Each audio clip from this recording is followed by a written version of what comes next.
every single move, and they have a move back all the time that the Benfica did something. So I got very impressed. Were you underwhelmed by Benfica tonight? And Bayern Munich as well. I mean, two of them.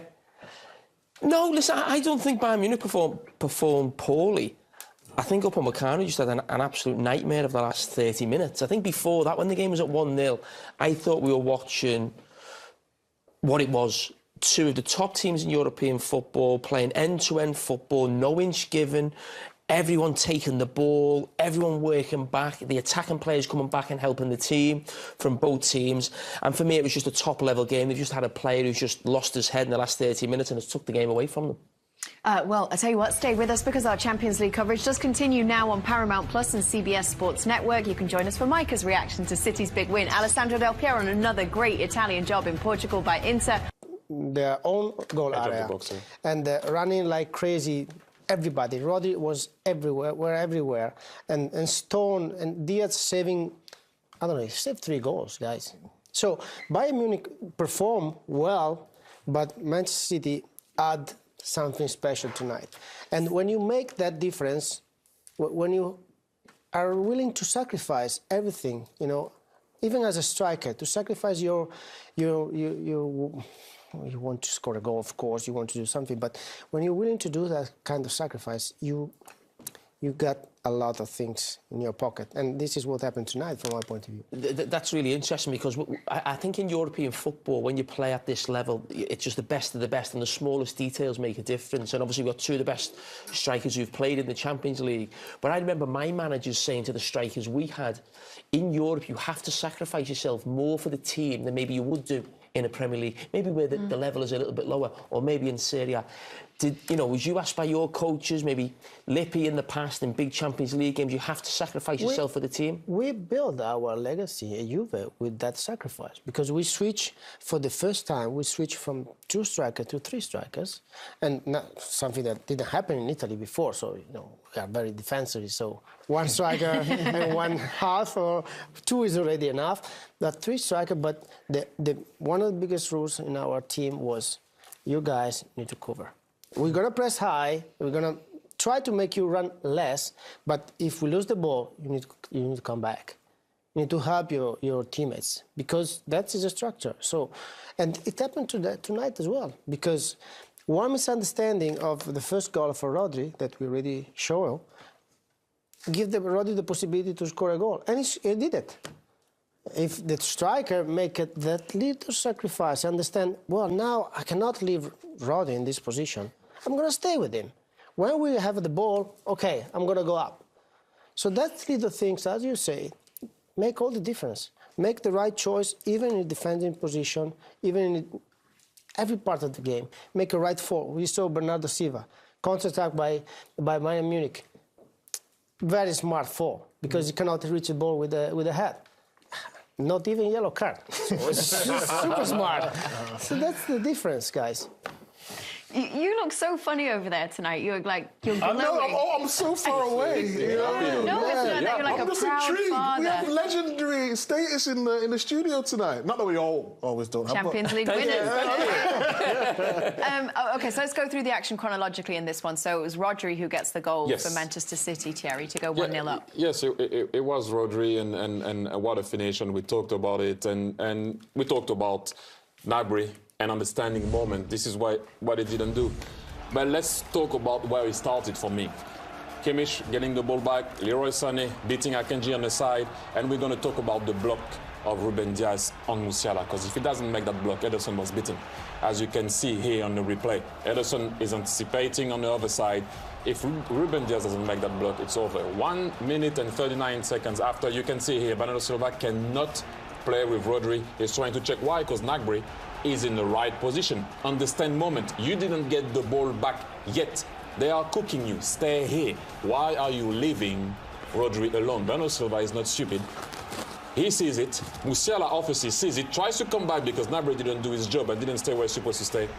Rodri turns and obviously finishes with his left foot, as you can see. He senses that someone is coming back. He goes back. But why, Gnabry? You need to understand moment. You need to understand that. But hey, This guy today was just magnificent, just like the team. What a finish. Look at this from the back. Technique, eh?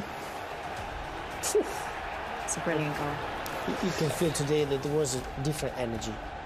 You know, even how many times Diaz saved the ball. That sacrifice, he's opening leg like a ballerina.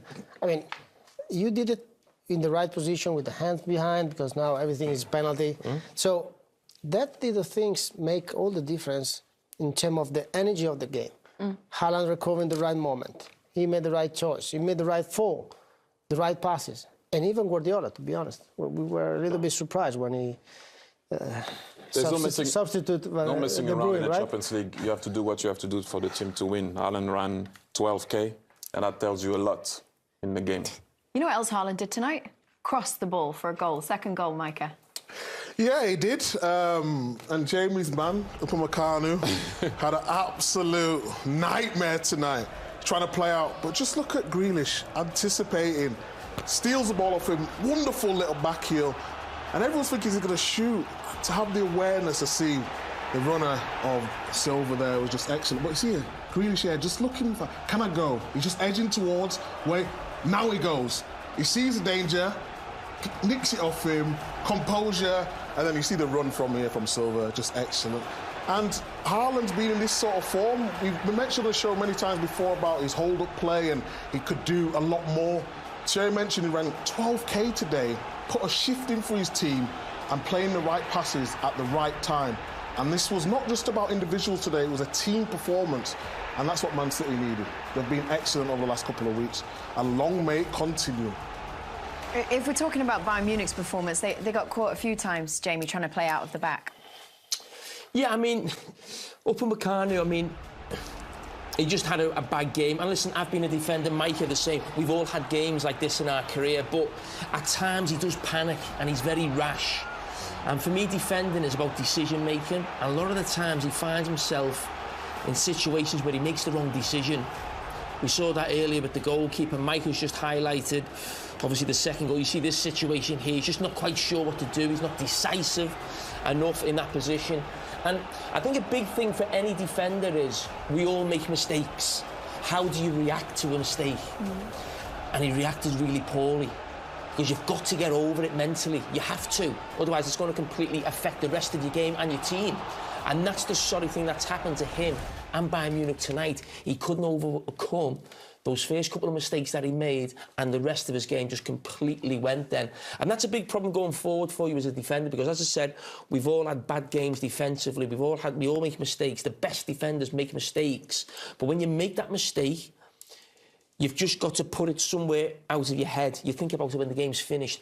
Don't let it affect the rest of the game. And that's why we probably all feel now Manchester City are virtually in the semi-final. Do you think defending's a lot harder nowadays? And I'm not talking about tackling, because the clips that he's showing out, like, he's trying to play out from the back. Yeah. So when you played at Liverpool, you was more defensive, structure, a lot deeper. Now, they're asking you to be playing on the ball. I mean, these lads may not agree, but I think the way football has moved forward, you could argue that centre-back is maybe the toughest position to play, because you have to start the attacks, and if you make a mistake, you lose a goal. You have to play, certainly for the top teams, you have to be a centre-back now who has to play on the halfway line. You have to push up, push high. At times you get exposed 1v1. Before defenders, we all like, support, players in front, players behind, a deep block, certainly when I played. So when I look at what we asked centre-backs to do now, listen, it's completely different to when I played. But when you play for a top team, that's what's expected of you. So, that is the name of the game. And that's why also, I just want to mention again later, the centre-back, or whether we can call him a centre-back or a midfield player, for Manchester City, John Stones was just outings. The composure he shows under pressure to take the ball, to pass the ball, is absolutely outstanding. And in his role for me, in these last few weeks since the World Cup, he's been an absolute superstar. So this tonight, by the way, was Erling Haaland's 26th appearance in the Champions League. In his first 25 games in the Champions League, he scored 33 goals. Who scored the next most? Alexander!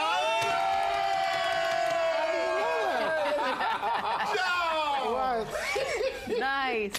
90 goals. All right, let's look at the Haaland goal then. 3-0, Jamie, this one.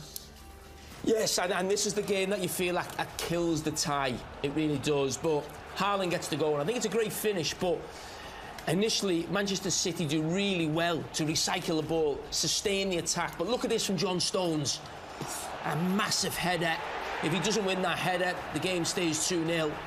We circle Haaland there. He does well to keep himself on side. And again, you see, he always goes to the back post. He's looking for the back post as soon as the ball comes in. We see John Stones is onside. But now Haaland finds himself at that back post. It's a really good finish. It's on his so-called weaker foot. Just to control that into the corner is fantastic.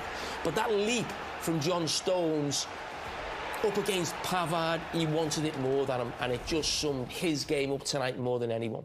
So that was his 11th goal in this Champions League season for Erling Haaland. And also, before I interrupt, it's his... Well, no, you did interrupt. Yes, apologies. As you interrupt, go ahead. It's his 12th knockout goal, which means he's equal in the knockout stages with Mo Salah and Thierry Henry. That's the Champions League for me? No, 12 minutes! No, but I'm really gonna have to go back, and I will. Sorry, because. Well, I got interrupted, but go ahead now. We've changed track. I have to go back to what Alan did off the ball, and I have to mention it again. You do not win a Champions League with someone walking on the field. You might get away with one. You might get away with murder. But everyone needs to run. And what Alan did today, forget about the back post goal and the cross. What he did off the ball was just very important for this team to go far in that competition. I mean, watching at 1-0, you said Manchester City need another goal in this. Now, 3-0 down, do Bayern need a miracle to come back in this one? Yeah, they need a miracle. Because City will score, 100%. Bayern are going to have to score 5 or 6 to win this time, definitely. Man City are too dangerous. And they can afford to be patient. Wait for them to come out on the counter-attack. Haaland in behind. I think the tie's over. Ooh. Anybody feel differently? Back at the Allianz Arena? You have to respect champions. I said it, I think Man City will win it. I think Man City still might and will go through. But you can't just go and say it's already done, and you have to respect the heart of a champion. And Bayern Munich have people like that. It looks unlikely for me, but you can't underestimate a champion or champions. And yes, Upamecano make these mistakes or whatever, but they can answer. I'm not saying they will, but I will not go to the extent of saying, we're already through and stuff like that. Well, I will. We're already through. Oh, you can. You just want to clip you, don't you? That'll go viral. Michael also says the Inter are already through, correct? You said you put your name on the line for that one. Inter won their game. You know what I mean? No one wants anything sugar-coated. I put my neck on the line, that's why I'm a pundit. Okay, all right. I don't know, because you were not that clear when you called Napoli. This is just to know, sometimes you're clear about it, sometimes you're not clear about it. Yeah, I think it's going to be, I know, I'm just saying. Difficult, you know? Tension. Okay, so...